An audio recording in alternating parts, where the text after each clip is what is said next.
अच्छा स्टूडेंट, हम लोग आगे बढ़ते हैं। Complexity, time space trade off. Basically हम ये चाहते हैं कि हम अपने लिखे जाने वाले किसी भी एल्गोरिथम को जो कि एक स्पेसिफिक डेटा स्ट्रक्चर यूज़ कर रहा है, दोबारा बोलता हूँ, हम ये चाहते हैं कि किसी भी स्पेसिफिक एल्गोरिथम जो कि कोई डेटा स्ट्रक्चर यूज़ कर रहा है उसकी एफिशिएंसी क्या होगी। यानी मिसाल के तौर पे अगर आप कोई एल्गोरिथम लिखते हैं जिसको हम बबल सॉर्ट कहते हैं, बबल सॉर्ट कहते हैं, यहाँ भी शेयर कर दो यार, जो उसको हम बबल सॉर्ट कहते हैं उसकी टाइम कॉम्प्लेक्सिटी क्या होगी। तो अब क्योंकि बबल सॉर्ट एक डेटा स्ट्रक्चर यूज़ करता है जिसको हम कहते हैं लीनियर एरे, नॉर्मली वरना तो हम किसी भी लगा सकते हैं, लेकिन एक स्टैंडर्ड तरीका ये है कि वो एक बबल सॉर्ट जो है वो लीनियर एरे यूज़ करता है। इसी तरह सर्चिंग, सर्चिंग का एल्गोरिथम भी एक bubble sort data structure use करता है जो कि लीनियर एरे है। मैं कहता हूँ कि कोई शॉर्टेस्ट पाथ एल्गोरिथम मेजर करना है तो शॉर्टेस्ट पाथ एल्गोरिथम जो है वो बेसिकली ट्रीज या ग्राफ को इस्तेमाल करेगा। ये एक डेटा स्ट्रक्चर है और उस एल्गोरिथम की एफिशिएंसी हम निकालेंगे। तो नॉर्मली जब हम किसी एल्गोरिथम का एफिशिएंसी कैलकुलेट करते हैं तो हमें कोई डेटा स्ट्रक्चर उसके बिहाइंड भी यूज़ करना होता है, इसलिए हम एफिशिएंसी का टॉपिक डेटा स्ट्रक्चर के सब्जेक्ट में पढ़ते हैं, लेकिन बहुत इन डेप्थ नहीं पढ़ते।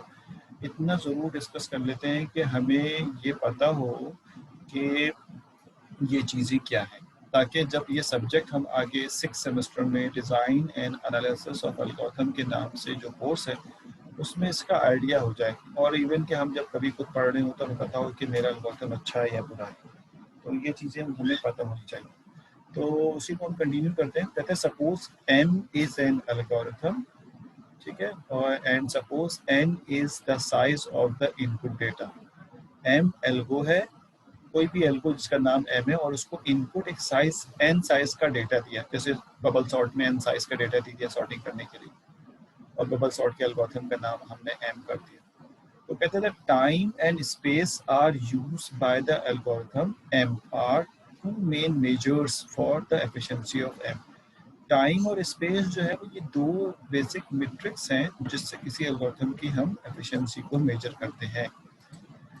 कहता है that time is measured by the counting the number of की ऑपरेशन, यानी जो की ऑपरेशन, उसमें बहुत सारे ऑपरेशन होते हैं, एक एल्गोरिथम लिखने में बहुत सारे ऑपरेशंस होते हैं, लेकिन जो की ऑपरेशंस हैं वो मैं बताऊंगा कि की ऑपरेशन का वर्ड क्यों यूज किया है। The time is measure by the counting the number of the key operation, कि उस एल्गोरिथम को कंप्लीटली रन होने के लिए जो इंस्ट्रक्शंस या ऑपरेशंस रिक्वायर्ड है वो इसका टाइम। क्योंकि अगर आप सेम काम करने के लिए ज़्यादा इंस्ट्रक्शन लिख दोगे तो वो यकीनन ज़्यादा टाइम लेगा, तो कम टाइम वाला ज़्यादा बेहतर होना चाहिए।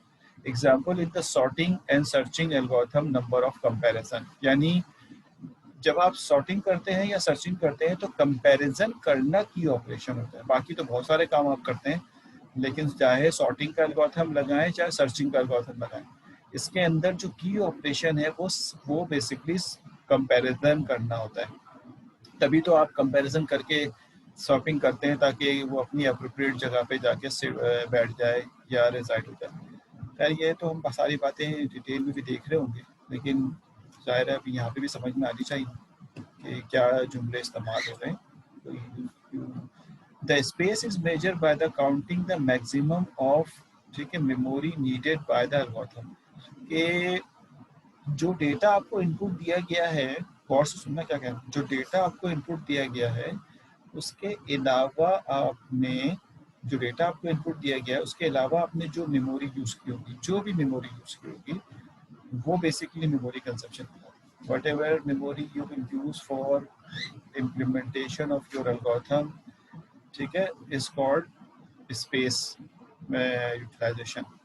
तो वो स्पेस का यूटिलाइजेशन है। लेकिन जो डेटा आपको दिया जाता है कि भाई इस पे सॉर्टिंग लगाओ और इसकी तादाद ही 1000 है, तो वो बेसिकली काउंटिंग में शामिल नहीं होगा। हाँ, आपसे कहा जा रहा है बबल सॉर्ट अप्लाई करो, आपको डेटा दिया गया है 20 साइज का और आपने एक नया 20 साइज का एरे इस्तेमाल कर लिया, तो जो नया 20 साइज का एरे होगा वो बेसिकली स्पेस एक्स्ट्रा यूज हो रहा होगा। लेकिन आपने ऐसी चालाकी दिखाई कि जो स्पेस, जो डेटा दिया गया था उसी के अंदर सॉर्टिंग कर दी, तो आपने कोई भी एक्स्ट्रा स्पेस यूज नहीं किया, तो that would be the best. ये हमें सोचना होता है। इसी तरह से अगर आगे बढ़े तो टर्म को, अब यहाँ पे देखो उन्होंने लिखा हुआ है the term complexity shall refer to the running time of the algorithm.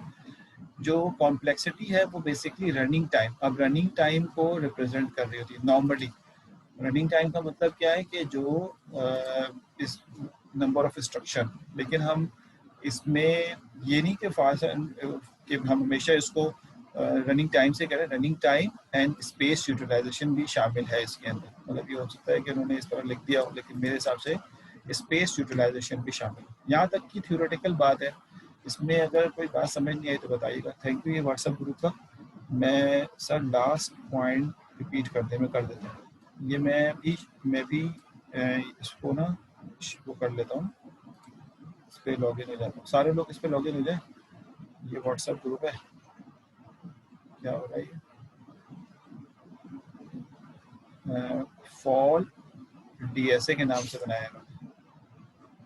तो मैंने ज्वाइन कर लूँगा उसको मैं, ठीक है, इंशाल्लाह भी थोड़ी देर में ज्वाइन करता हूँ मैं इसको। मैं व्हाट्सएप पर हूँ, इसके अंदर वो भी नोट कर लेता हूँ। अच्छा जी, लास्ट पॉइंट मैं डेफिनेटली रिपीट कर देता हूँ। आइए लास्ट पॉइंट में रिपीट करता हूँ। देखिए लास्ट पॉइंट ये कह रहा है कि मैं इसको करेक्ट भी कर देता हूँ साथ साथ। The term complexity shall refer to the running time and space utilisation of the, ये मैंने सही कर दिया इसको, ठीक है। यानी कॉम्प्लेक्सिटी जो है, ये नजर नहीं आ रहा, विंडो नजर नहीं आ रही, आ गई। अच्छा, मैं कह रहा था कि ये कॉम्प्लेक्सिटी है, इसको मैंने थोड़ा सा चेंज भी कर दिया अपनी। देखो आप हर उस चीज़ के अंदर मॉडिफिकेशन कर सकते हैं जिसका आपको कॉन्सेप्ट क्लियर हो, या आप समझते हैं कि इसकी मॉडिफिकेशन इस वक्त ज़्यादा बेहतर और सूटेबल होगी। तो कहते हैं the term complexity shall refer to the running time. Running time का मतलब है how many instructions you are written in your algorithm and space utilisation of your algorithm, और कितना स्पेस आपने यूटिलाइज किया है, इसको हम कॉम्प्लेक्सिटी कहते हैं। लेकिन दोनों को एक साथ कैलकुलेट नहीं करते। किसी भी एक एल्गोरिथम में हम दोनों चीज़ें कैलकुलेट करते हैं, लेकिन अलग अलग करते हैं। रनिंग टाइम को अलग कैलकुलेट करते हैं, स्पेस को अलग। मैं डेफिनेटली कोशिश करूंगा कि अब आगे आने वाले एल्गोरिथम की जो टाइम कॉम्प्लेक्सिटी वो कैलकुलेट करूं, लेकिन पहले समझाऊं तो कि ये होता क्या है, किस तरह से हम इंडिपेंडेंट ऑफ मशीन पे बात करेंगे। अदील साहब कहते हैं कि सर अगर हमें अपना कोड एफिशिएंट लिखना हो और कहीं कंपाइलर का मसला आया तो हमें कैसे पता चलेगा? नहीं तो हम कंपाइलर का कोई इशू नहीं है। कंपाइलर देखिए, वो तो कंपाइलर टू कंपाइलर कंपैरिजन एक अलग केस है, और उसमें बहुत ज़्यादा फर्क नहीं है कि एक कंपाइलर एक दिन में करे और एक कंपाइलर एक घंटे में करे। ऐसा कोई कंपाइलर नहीं। ये पुराने ज़माने की बातें हैं जब कंपाइलर स्लो होते थे। अब कंपाइलर में कि आपका जो कंपाइलर है यानी सी शार्प का और पाइथन का, इनमें फ़र्क है, लेकिन बहुत मामूली सा फ़र्क है। ऐसा नहीं है कि सी शार्प का कंपाइलर किसी प्रोग्राम को एक दिन में सॉल्व करे तो पाइथन का कंपाइलर उसको एक घंटे में कर दे, ये नहीं है। बहुत मामूली से फ़र्क के साथ ये दोनों एक दूसरे से बेहतर और पुअर हैं। तो लिहाजा कंपाइलर हम अपना एल्गोरिथम को जब लिखेंगे तो ये सोचेंगे कि मेरा एल्गोरिथम बेहतर है या नहीं है, तो हम कंपाइलर को सोच के नहीं सोचेंगे, बल्कि मैथमेटिकल मॉडल करेंगे कि मैथमेटिकल मॉडल के तहत हम कहेंगे कौन सा अच्छा है कौन सा बुरा है। मिसाल के तौर पे मैं तुम्हें एक बात बताता हूँ, सोचने की कोशिश करना कि मैं अगर ये कहूँ कि मेरे घर में ये वाला पंखा सबसे बेहतर है। एक मिसाल दे रहा हूँ, जनरल एग्जांपल जो हम लोग सोचते हैं, मेरे घर का ये वाला पंखा सबसे बेहतर है, तो आपके जहन में ये ज़रूर होता है कि यकीनन आपके घर में या कहीं और इससे इससे पुअर फैन एग्जिस्ट करता है, तभी आप उसको बेहतर कह रहे हैं। ठीक है, यानी आपने कंपैरिजन में एक चीज़ अपने माइंड में बिठा ली है कि ये बेहतर है। अब अगर सोचो दुनिया में एक ही पंखा होता और कोई पंखे होते ही नहीं, तो फिर आप अच्छा और बुरा किसको कहते हैं? जो था वही अच्छा होता, वही बुरा होता। इसी तरह से एल्गोरिथम में भी ये होता है कि हमने स्टैंडर्ड अच्छे और बुरे एल्गोरिथम बना लिए हैं, और हम कहते हैं कि मेरा एल्गोरिथम जो है वो बेसिकली इस कैटेगरी में फॉल करता है, अच्छी कैटेगरी में फॉल करता है, पुअर कैटेगरी में फॉल करता है। तो वो हमने पढ़ा नहीं है, इसलिए हमें कन्फ्यूजन है। जब हम पढ़ लेंगे तो हमें समझ आ जाएगा, अच्छा अच्छी कैटेगरी ये होती है और बुरी कैटेगरी ये होती है। ठीक है, सब हाँ, लो इलेक्ट्रिसिटी फास्ट आउटपुट, ये तो समझ में आती है ना बात। ये लो, बिल्कुल सही कहा तुमने हारिस, लो इलेक्ट्रिसिटी हो फास्ट आउटपुट हो, यानी अच्छा हवा दे रहा हो। तो आपके जहन में है कि ऐसा पंखा, इसका मतलब है कोई ऐसा पंखा है जो ये नहीं करता और आपका पंखा है जो ये करता है। तो इसलिए आप, लेकिन मैं, मेरा मकसद ये है कि दुनिया में पंखा होता ही एक, तो फिर क्या लो इलेक्ट्रिसिटी क्या फास्ट आउटपुट जो होता वही सबसे अच्छा होता। तो कंपैरिजन उस वक्त होता है जब चीज़ें एग्जिस्ट करती हैं। तो इसी तरह एल्गोरिथम एग्जिस्ट करते हैं, उनकी कैटेगरी का डोमेन डिसाइड कर लिया गया है। कोई एल्गोरिथम आप लिखेंगे और वो कोई स्पेसिफिक कैटेगरी में फॉल करेगा तो वो अच्छा होगा, वरना वो अच्छा नहीं होगा। हमें दूसरे से कंपेयर करने की जरूरत भी नहीं पड़ेगी। जैसे बबल सॉर्ट है, मुझे इससे कोई कंसर्न नहीं कि बबल सॉर्ट इंसर्शन से बेहतर है नहीं है, चलो अच्छी बात है हम इसको कंपेयर करें इंसर्शन, लेकिन बबल सॉर्ट खुद किस कैटेगरी में फॉल करता है ये हम डिफाइन कर सकते हैं, क्योंकि कैटेगरीज बना दी गई हैं, हमारे सामने अभी नहीं है। इसकी वजह यह है कि हमने पढ़ा नहीं, थोड़ी देर में आज ही अगली क्लास में पढ़ लेंगे। अभी हमें एक क्लास पूरी और इसके ऊपर जो है वो कंज्यूम करनी है, ताकि आपको ये अच्छी तरह समझ आए। तो सवाल ज़रूर पूछा करो ताकि आपको क्लियर हो। मैं नहीं जवाब दे पाऊँ सही तरह प्रॉपरली, तो फिर वो आप दोबारा पूछ लो उसको, क्योंकि ऑनलाइन की वजह से हो सकता है कि मैं वो बात ना समझ सकूँ या समझा ना पाऊँ जो आप चाहते हैं। खैर, तो सवाल यहाँ पे मतलब हमारा जो वे ऑफ मूवमेंट है वो ये हो गया कि we will move towards the mathematical model. तो हम ये कहेंगे कि हम मैथमेटिकल मॉडल की तरफ मूव करेंगे। ठीक है, before going to mathematical model मैं आपको एक बहुत इंटरेस्टिंग चीज़ बताता हूँ, जो कि यहाँ पर हम, अच्छा अभी हम स्पेस को थोड़ा सा सप्रेस करेंगे और टाइम को रनिंग टाइम से ज़्यादा प्रेफर करेंगे ताकि समझने में हमें ज़रा आसानी हो। ठीक है, तो मैं कहता हूँ कि मेरे पास एक ट्रेड ऑफ है, और वो ये है कि ये मेरे पास जो है नंबर ऑफ डेटा है, और ये मेरे पास जो नंबर ऑफ इंस्ट्रक्शंस है, मैं लिख देता हूँ उसको। ये जो मेरे पास है ये है नंबर ऑफ डेटा, ये नंबर ऑफ डेटा है, और ये वाला पार्ट जो है, ये वाला पार्ट नंबर ऑफ इंस्ट्रक्शंस है, नंबर ऑफ इंस्ट्रक्शंस। समझ गए ना इंस्ट्रक्शंस किसे कह रहा हूँ मैं? अब ये सीधा नहीं होगा तो ऐसे ही लिख देता हूँ इसको, मुझे पता। नंबर ऑफ इंस्ट्रक्शंस का मतलब ये है कि कितनी इंस्ट्रक्शंस आपके एल्गोरिथम के अंदर हैं, ये मैंने, और उसको कितना डेटा आपने प्रोवाइड किया। ठीक हो गया? तो आपने कहा कि ये बेसिकली मेरे पास एक ट्रेड ऑफ है कि हमने बनाया। अब मैं कहता हूँ, समझने की कोशिश करना।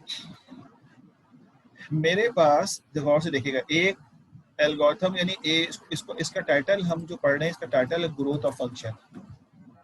अभी फिलहाल हम बहुत ही स्लोली आगे की तरफ बढ़ेंगे अपनी कॉम्प्लेक्सिटी को। अभी मैं ग्रोथ ऑफ फंक्शन की तरफ जा रहा हूँ। तो ग्रोथ ऑफ फंक्शन में अगर आप इस बात को भी रिमूव कर दे तो बहुत अच्छा होगा मेरे ख्याल में। मुझे अभी फिलहाल, चलो इसको रहने दो। मिसाल के तौर पे एक फंक्शन है वो यूं ग्रोथ कर रहा है, देखना मैं क्या लिख रहा हूँ। एक फंक्शन है वो यूं स्ट्रेट लाइन में ग्रोथ कर रहा है इस तरह से। ठीक है, ये ग्रोथ है उसकी। और एक और फंक्शन है, उसकी ग्रोथ जो है वो कुछ इस तरह से है। ठीक हो गया, उसकी ग्रोथ ये, और इसकी ग्रोथ जो है वो ये है, ये बात। मैं फंक्शन का कलर भी चेंज कर देता हूँ ताकि आपको देखने में आसानी हो। मिसाल के तौर पे जो दूसरा फंक्शन है उसकी ग्रोथ कुछ इस तरह से है, ये। तो मैं एज्यूम करता हूँ कि ये वाला जो है वो आपके पास फंक्शन 1 है, ये आपके पास फंक्शन 1 है और ये आपके पास फंक्शन 2 है। ठीक हो गया? अब मैं अगर आपसे कहूँ कि इसकी ग्रोथ ज़्यादा है, इसकी ग्रोथ कम है, आप देख रहे हैं कि इसका मतलब ये है कि जैसे जैसे मैं डेटा बढ़ाता चला जाऊंगा, समझने की कोशिश करना, क्योंकि ये मैट्रिक वगैरह में हमें इतनी अच्छी तरीके से नहीं पढ़ाया जाता, इसका हमारा मैथमेटिक्स थोड़ा वीक हो जाता है, या हम पढ़ते नहीं है, पढ़ाया जाने को क्यों इल्ज़ाम दे, हम पढ़ते नहीं है अच्छे से। नंबर ऑफ डेटा जैसे जैसे इंक्रीज कर रहे हैं, नंबर ऑफ इंस्ट्रक्शन बढ़ती जा रही है। कैसे होता है ये? फॉर के लूप से होता है, मैं भी बताऊंगा आपको कि जैसे जैसे आप डेटा बढ़ा रहे हैं आपकी नंबर ऑफ इंस्ट्रक्शन बढ़ती जा रही है, तो उसकी ग्रोथ जो है वो ऊपर जा रही है और इसकी ग्रोथ जो है वो ये जा रही है। अब यकीनन इस येलो वाली की ग्रोथ जो भी होगी, ऑरेंज हमेशा उससे ऊपर आएगा। अब आप अगर एज्यूम कर लें, मैं आपसे पूछ रहा हूँ ये बात कि येलो वाला एक एल्गोरिथम है और रेड वाला, ऑरेंज वाला भी एक एल्गोरिथम है। ऑरेंज कलर में जो है F2 ये एक एल्गोरिथम है और F1 दूसरा एल्गोरिथम है। आप क्या मुझे बता सकते हैं कि इन दोनों में बेहतर कौन सा है? बेहतर कौन सा है?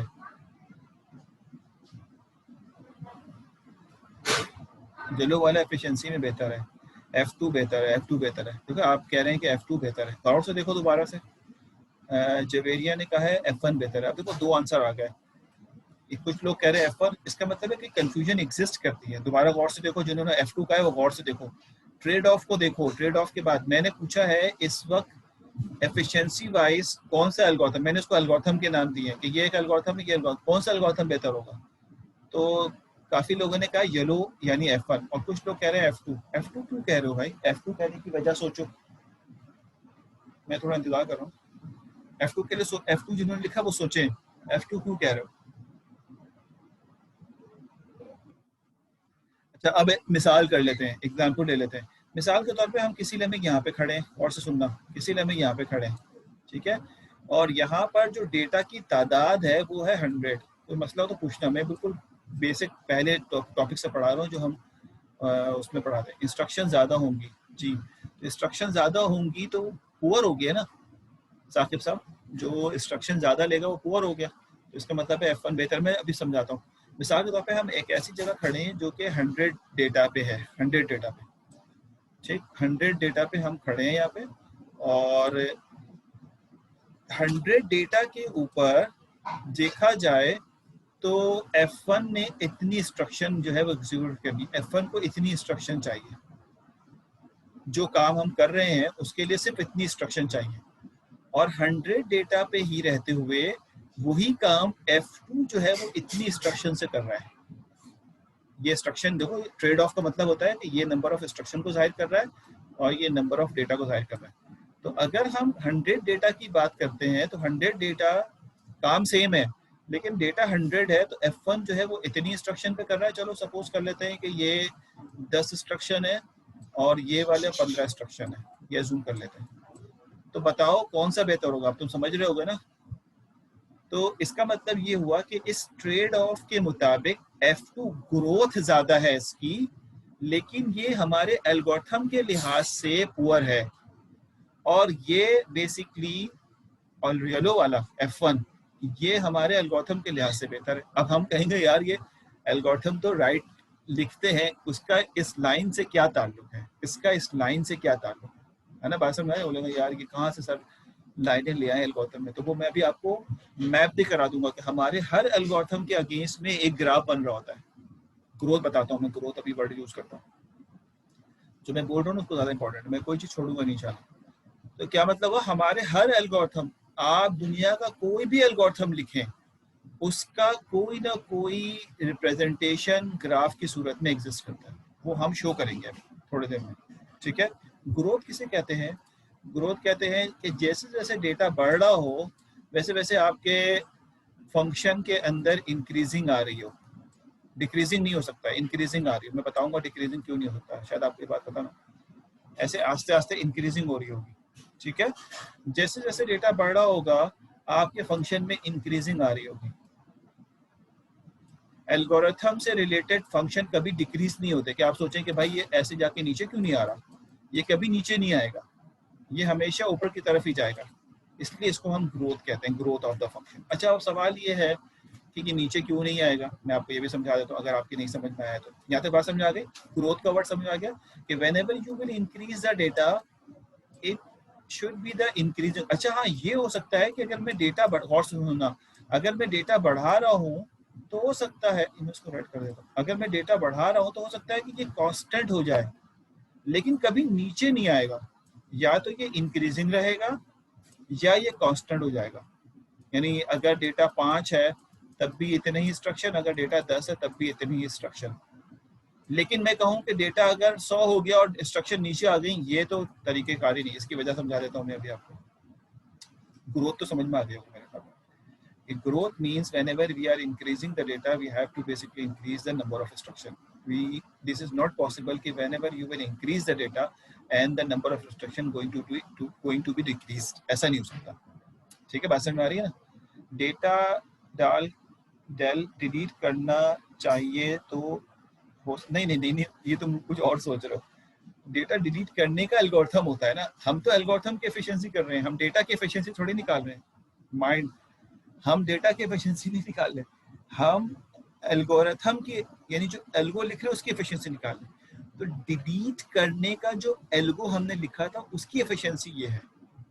चाहे वो डिलीट करने का एल्गोरिथम 50 पे चले या 10 पे चले, हमें इससे कोई फर्क नहीं पड़ता, नीचे नहीं आएगा ये। मेरी बात समझ में आ रही है? अच्छा, मैं दोबारा समझाने की कोशिश करता हूँ। मैं इस बात को क्लियरिफाई करता हूँ कि जो मैं कह रहा हूँ कि whenever you will increase the data you cannot come down। यानी मिसाल के तौर पे आपके पास मिसाल के तौर पे कोई n साइज 1 से लेकर 1000 साइज का डेटा है, 1000 साइज का डेटा। मैं सारी चीजें समझा देता हूँ, ठीक है? बाकी कितने साइज के? 1000। आपने बबल सॉर्ट लगाना है, बबल सॉर्ट, कोई भी बबल सॉर्ट लगाना। आपने कहा कि मेरे पास इनिशियली मैं 10 साइज पे लगाता हूँ, कोई 10 डेटा लेता हूँ और उसके ऊपर बबल सॉर्ट लगाता हूँ।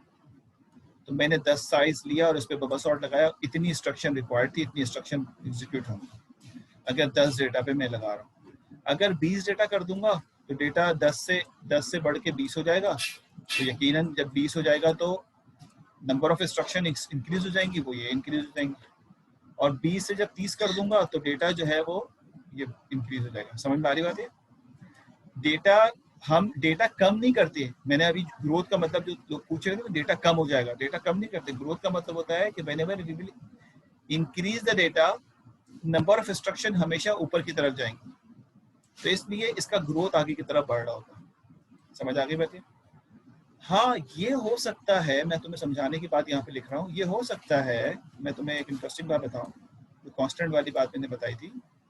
ये हो सकता है कि मैं मिड निकालने का एक एल्गोरिथम लिख रहा हूँ, मिड निकालने का एक एल्गोरिथम लिख रहा हूँ। यहाँ पे इससे लिख देता हूँ, सही से लिख देता हूँ।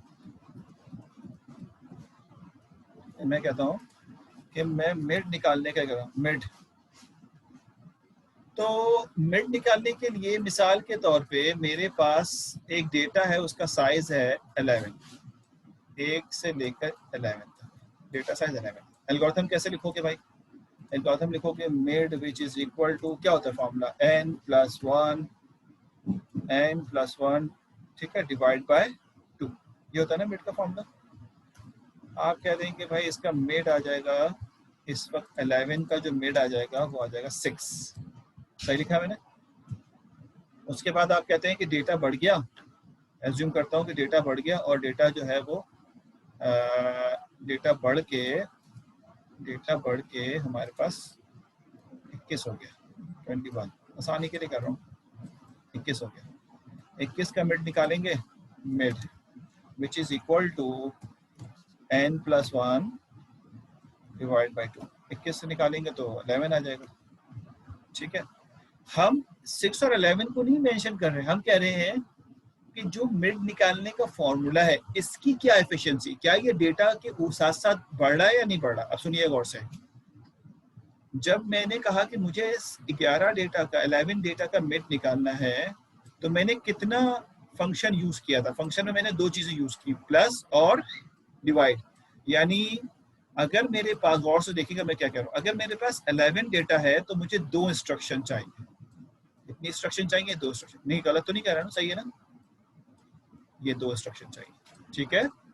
और जब मेरे पास 21 डेटा है, 21 डेटा है, तो मुझे कितनी इंस्ट्रक्शन चाहिए? तब भी प्लस और डिवाइड 2 ही इंस्ट्रक्शन चाहिए। अगर मेरे पास ये 50 डेटा हो जाए तब भी मुझे 2 ही इंस्ट्रक्शन चाहिए होंगी मिड निकालने के लिए। इसका मतलब ये हुआ कि मिड निकालने का जो एल्गोरिथम है वो एक कांस्टेंट है, यानी डेट इसकी ग्रोथ कांस्टेंट है। वर्ड क्या यूज करेंगे? इसकी ग्रोथ कांस्टेंट है, यानी अगर मैं डेटा का साइज बढ़ाता चला जाऊं तो जो हमारे फंक्शन है उसकी ग्रोथ नहीं बढ़ रही बल्कि कांस्टेंट रह रही है। लेकिन ये कांस्टेंट जो है वो सर्चिंग या सॉर्टिंग में नहीं होता। तो हमें यही तो निकालना है कि इसके सर्चिंग और सॉर्टिंग में क्या होता है। स्ट्रेट लाइन आएगी, बिल्कुल सही बात है, मेरी बात समझ रहे हो? ऐसे अभी मैं बताऊंगा, वैसे तो मैं वर्ड यूज कर रहा हूँ लेकिन मैं आगे भी बताऊंगा कि ये जो कांस्टेंट रनिंग टाइम होता है ना, कांस्टेंट ग्रोथ होती है, अभी रनिंग टाइम का वर्ड यूज नहीं करता, जिसकी कांस्टेंट ग्रोथ होती है, यानी डेटा के बढ़ने के साथ साथ ग्रोथ कांस्टेंट हो, सबसे बेहतर एल्गोरिथम होता है। ऐसे एल्गोरिथम सबसे बेस्ट कैटेगरी के, यानी आपने एक एल्गोरिथम लिखा और उसमें आपने डेटा प्लग करना शुरू किया, पहले थोड़ा डेटा दिया, फिर और डेटा दिया, फिर और डेटा दिया, और आपके एल्गोरिथम में इंस्ट्रक्शन इंक्रीज नहीं हो रही, तो समझ लो सबसे बेहतर एल्गोरिथम। ऐसा एल्गोरिथम अगर हम सर्चिंग और सॉर्टिंग के लिए लिख लेना तो समझ लो सबसे बेस्ट लिखती है, लेकिन दुनिया नहीं लिख पाई आज तक। समझ आ रही बात है? तो वो हमें समझना है, वो सीखना है कि क्या फंक्शन का रिलेशन एल्गोरिथम से कैसे बनता है। मैं भी आपको सिखाऊंगा कि ये फंक्शन जो मैं बना रहा हूँ ये हर एल्गोरिथम के लिए बनाया जाएगा। खैर एनी अभी तो हम बहुत इनिशियल स्टेज पे, ये बात समझ में आ गई। इसको मैं रब करता हूँ, दोबारा डायग्राम जनरेट करूंगा ताकि ये तो तय ये पाया मेरे भाई कि हमने ये कहा बड़ा इंटरेस्टिंग टॉपिक है अगर समझ में आ जाए, और बोरिंग टॉपिक है अगर समझ में ना, दोनों बातें मैं बता दूँ आपको। बहुत इंटरेस्टिंग है अगर समझ में आ जाए, और बहुत ही बोरिंग है अगर समझ में ना आए, क्योंकि बीच का कोई रास्ता नहीं है इसमें। आपने कहा कि मेरे पास ये नंबर ऑफ इंस्ट्रक्शंस है, नंबर ऑफ डेटा है, नंबर ऑफ डेटा, और ये जो है ये है हमारे पास नंबर ऑफ इंस्ट्रक्शंस है, नंबर ऑफ इंस्ट्रक्शंस, सही है। अच्छा, अब हर दफा ऐसा नहीं होता कि लीनियर हो, 2 लीनियर हो सकते हैं, कई लीनियर हो सकते हैं। अब आपको ये बात तो समझ में आ गई। बिल्कुल इसी तरह जो मैं लीनियर की बात कर रहा हूँ, तो कुछ एल्गोरिथम का डायग्राम क्वाड्रेटिक भी होता है। क्वाड्रेटिक से मुराद ये है कि कुछ इस तरह की ग्रोथ होती है उसकी, बहुत एक्सपोनेंशियल टाइप की। कुछ क्वाड्रेटिक की ग्रोथ जो है वो इस तरह होती है। समझ आ रही बात है? कुछ क्वाड्रेटिक जो है बहुत और आस्ते ग्रो करते हैं इस तरह से। तो ये जो फंक्शंस मैंने बनाए हैं मेरे भाई, ये जैसे मिसाल के तौर पे f1 है, ये f2 है, ये f3 है, सॉरी ये f2 है और ये f3 है। अब आप मुझे बता सकते हैं इन तीनों में, तीनों ऑरेंज लाइन के हैं, तीनों में बेहतर एल्गोरिथम का फंक्शन कौन सा होगा? f1 होगा, f2 होगा, f3 होगा। सबसे बेहतर एल्गोरिथम कौन सा होगा?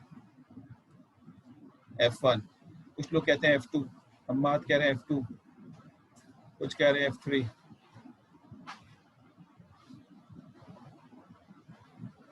f2 का वर्ड जो आ रहा है वो आ रहा है अभी भी, कम इंस्ट्रक्शन f2 के पास है।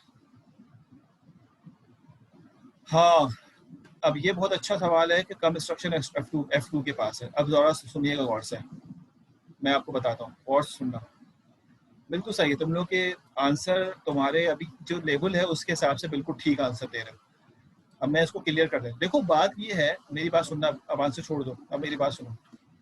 बात दरअसल ये है कि हमें शुरू में तो यही लग रहा है कि ये जो f2 है, इनिशियली जो डेटा हम दे रहे हैं उस पर सबसे कम इंस्ट्रक्शन f2 को ही चाहिए, यहाँ पे भी, यहाँ पर भी, और इवन कि यहाँ पर भी f2 को सबसे कम इंस्ट्रक्शन चाहिए। सॉरी ये है f2, ये है, इसको सबसे कम इंस्ट्रक्शन चाहिए। समझ में आ रही बात है? और सबसे ज्यादा f1 को चाहिए, सबसे ज्यादा f1 को चाहिए। लेकिन सवाल ये होता है, गौर सुनिएगा मैं क्या कह रहा हूँ। सवाल ये होता है, ये तो इसी बेसिस पे तुम लोगों ने f2 कहा होगा, बिल्कुल सही है, कहना भी चाहिए। लेकिन जब एल्गोरिथम को हम एनालाइज करते हैं ना, ये जुमला सुनना गौर से भाई, ये बड़ी इंपॉर्टेंट बात है, ये समझ में आ जाए तो तुम्हें सारी चीज।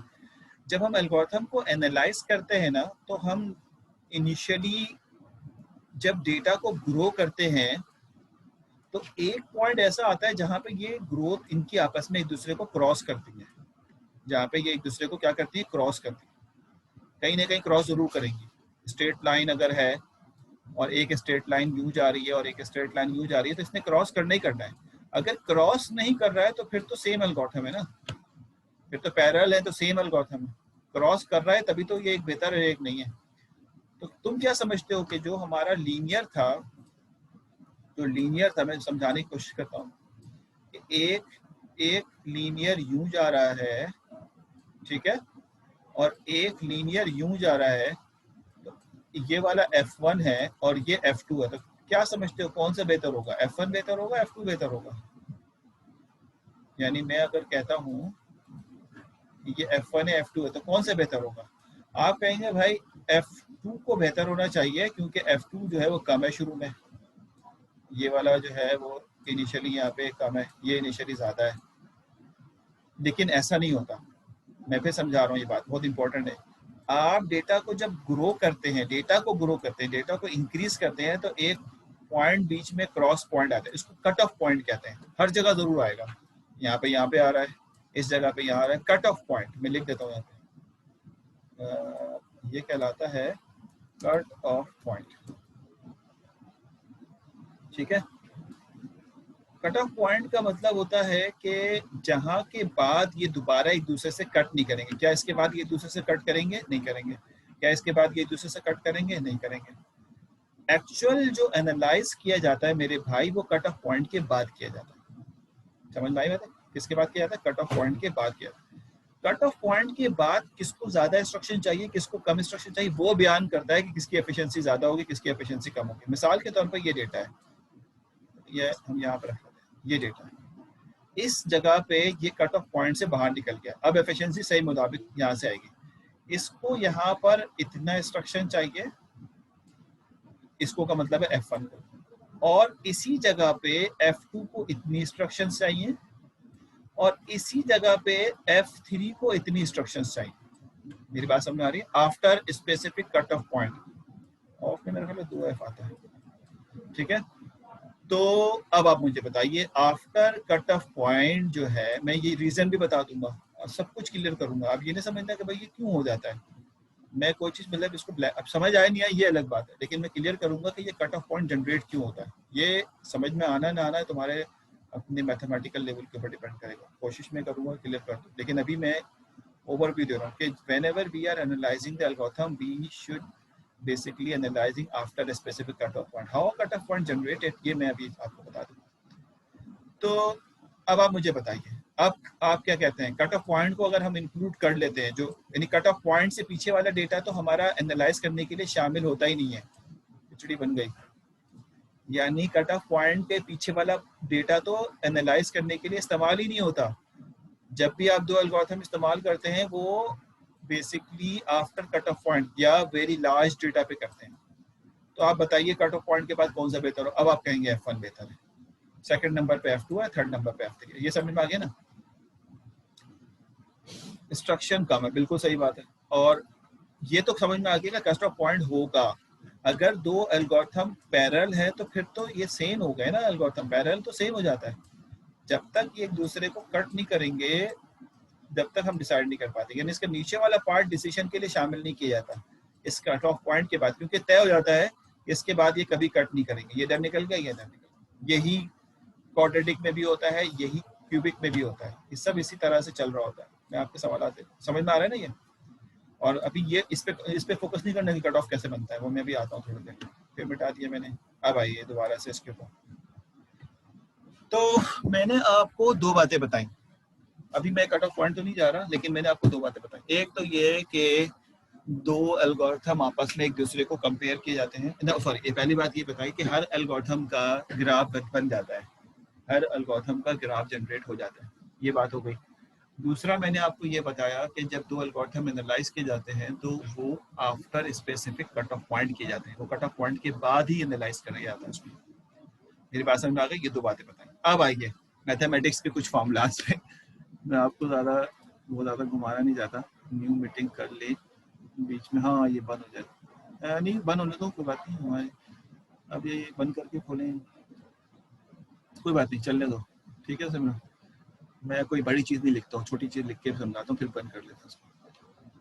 अच्छा जी, थैंक यू सिमरा ने याद दिला दी। लेकिन बात है ये अलर्टनेस की निशानी होती है, स्टूडेंट जाग रहे हैं, मुझे बड़ी खुशी होती है, सारे स्टूडेंट जाग रहे हैं यहाँ पे, मोस्टली स्टूडेंट जाग रहे हैं, बाकी को तो मैं एनालाइज नहीं कर रहा। 30 स्टूडेंट यहाँ पे हमारे साथ हैं, लेकिन मोस्टली स्टूडेंट जो है वो जाग रहे हैं हमारे साथ। ये क्लास की ये सक्सेसनेस का ये वो होता है, और आप जब सक्सेस करेंगे तो पीएफपी सक्सेस करेगा। टीचर को क्या लेना है, मैं ये सोचता हूँ कि स्टूडेंट टीचर को कहते हैं कि यार टीचर ऐसे टीचर वैसे, लेकिन आप सोचें टीचर सब भी कर रहा है तो इसमें एडवांटेज किसका? आपका। आप पढ़ जाएंगे तो एडवांटेज किसका? आप कमाएंगे, आपका। हमारे कितने स्टूडेंट पढ़ के बाहर चले गए, एमएस कर लिया, पीएचडी कर लिया, लाखों की जॉब कर रहे हैं, किसका फायदा? आपका। तो बिला वजह टीचरों को सख्त पढ़ा रहे हैं, मुश्किल पढ़ा रहे हैं, रेदर देन ये बोलने कि हम खुद पढ़ लें, वो ज़्यादा अच्छा होता है। तो टीचर की कमाई तो यही है कि जो क्लास हो रही है वो अच्छी हो जाए और स्टूडेंट को समझ आ जाए। हाँ माशाल्लाह, हसन आशिकीन भी जाग रहे हैं माशाल्लाह। हाँ जाग तो सभी रहे हैं। मैं ये तो कह रहा हूँ मोस्टली स्टूडेंट पार्टिसिपेट कर रहे हैं, यही खुशी है। और मैं मोस्टली क्यों कहूँ, सारे स्टूडेंट माशाल्लाह। चलो आगे बढ़ते हैं। तो मैं आपसे ये कह रहा था, क्लास बिल्कुल एंड होने वाली है, मैं सिर्फ आपको एक फार्मूला लिखता हूँ, फिर क्लास बंद करके दोबारा क्लास शुरू करते हैं। हमारे पास मैं ये कहता हूँ कि अब हम ज़रा एक मैथमेटिक्स, हमें इसमें ज्वाइन कर लूँगा, मैंने ये नोट कर लिया, मैं व्हाट्सएप पे ज्वाइन कर लूँगा। अच्छा, मैं आपसे कुछ और कह रहा था, मैं कह रहा था कि अब आओ थोड़ा सा अपनी इंटर की मैथमेटिक्स की तरफ। हमने इंटर में, मैं इंटर की मैथमेटिक्स ग्रोथ, मैंने फंक्शन को थोड़ा सा रिलेट कराया, अब थोड़ा सा और ज़्यादा रिलेट कराते हैं। तो मैं ये कहता हूँ कि मिसाल के तौर पे मैं एक इंटर का लीनियर स्ट्रेट लाइन का फॉर्मूला लिखता हूँ। ठीक है, स्ट्रेट लाइन, आपको याद होगा स्ट्रेट लाइन का फॉर्मूला होता है y is equal to mx plus C, या कुछ लोग b भी कहते थे, हम लोग c पढ़ते थे, ओ लेवल वाले b पढ़ते हैं, और जो मैट्रिक वाले हैं वो c पढ़ते हैं। ठीक है ना? इसमें हर एक के बारे में पता होना चाहिए कि कौन सी चीज़ किस चीज़ को रिप्रेजेंट करिए, तो फिर हमें मजा आएगा, समझ में आएगा, वरना तो समझ नहीं आएगा। अब मैं आपको समझाता हूँ इसमें क्या चीज़ हमारी जो यहाँ पर, मैं आपको समझाता हूँ, हमने कभी इसको कभी भी इस नज़रिए से नहीं देखा जिससे मैं अब दिखाने जा रहा हूँ। ये जो x और ये y है, ये बेसिकली वेरिएबल्स हैं जिस पे हमारा पिलर खड़ा है, जो कि जिसको कहते हैं, ये बेसिकली वेरिएबल्स हैं। ठीक, वेरिएबल्स का मतलब होता है कि हमारे पास 2 डायमेंशनल डायग्राम है, एक x एक्सिस है और एक y एक्सिस है, ये समझ में आ गया? और उसके बाद इसीलिए x और y शामिल है। इसके बाद ये जो हमारे पास m है, ये किसी ने जो लिखा है स्लोप, बिल्कुल सही लिखा है, ये स्लोप है, ये स्लोप है। इसको दूसरे लफ्जों में जो ओ लेवल से पढ़ के आया उसको ग्रेडियंट कहते हैं, अगर स्लोप नहीं पता मैं वो भी लिख देता हूँ, कुछ लोग ओ लेवल वाले भी हो सकते हैं, ग्रेडियंट भी कहते हैं इसको। और ये जो सी है ये कांस्टेंट तो है, ये सी जो है ये कांस्टेंट तो है, लेकिन ये हमारे ग्राफ के मुताबिक वाई इंटरसेप्ट कहलाता है। ठीक है, ये वाई इंटरसेप्ट कहलाता है। ये मिनट भी जाएगा ना, अब हमें फिक्र नहीं है कि अब ये 1 मिनट रह गया तो ये बन जाएगी। तो ये वाई इंटरसेप्ट का मतलब ये होता है कि मिसाल के तौर पे मैं अगर एक ग्राफ बनाऊं, तो अब आपको इस लाइन के अंदर इस्तेमाल होने वाली सारी चीज़ें समझ में आ जाएंगी कि ये x है, ये y है जो कि इसके अंदर मौजूद है, x और y, और लाइन जो है वो कुछ इस तरह से। तो यहाँ पर जो ये कटिंग हो रहा है, ये जो पॉइंट है ये c है, ये y इंटरसेप्ट है। समझ आ गई बात है कि कहाँ से y पे इंटरसेप्ट हो रहा है। और ये जो इसका स्लांटनेस है, यानी ये जो टेढ़ी है लाइन, स्लांट जिसे कहते हैं, इसकी वैल्यू क्या है उसको हम स्लोप कहते हैं। स्लोप का मतलब होता है स्लांटनेस निकालना, यानी इसकी जो वैल्यू है वो क्या है। इसके निकालने के कई तरीके हैं। स्लांटनेस निकालने के टेंजेंट थीटा भी इस्तेमाल करते हैं, y2 minus y1 divide by x2 minus x1 भी इस्तेमाल करते हैं अगर 2 पॉइंट दिए, तो वो भी हम इस पर इंटरेस्टेड नहीं है। लेकिन जो इसका, जिसको हम कहते हैं रैम्प, ढलान, वो बेसिकली इसका स्लोप कहलाता है। तो ये जो मैं इसको इस तरह मेंशन करता हूँ हमेशा, बंद करने होने से पहले पहले मैं इसको मेंशन कर देना चाहिए। ये जो ये इसे पढ़ाने का एक मजा पता है क्या है? कलर इस्तेमाल करना। क्लास में ना ब्लैक से ही सारा काम हो रहा था, नजर नहीं आता, इसमें बड़ा क्लियर नजर आता है। ये जो थीटा है ना, ये इसकी स्लांटनेस कहलाती है। तो ये जो थीटा है ये स्लांट है। अगर मैं स्लोप निकालूं, मुझे थीटा पता है और स्लोप निकालूं तो स्लोप जिसको m कहता हूँ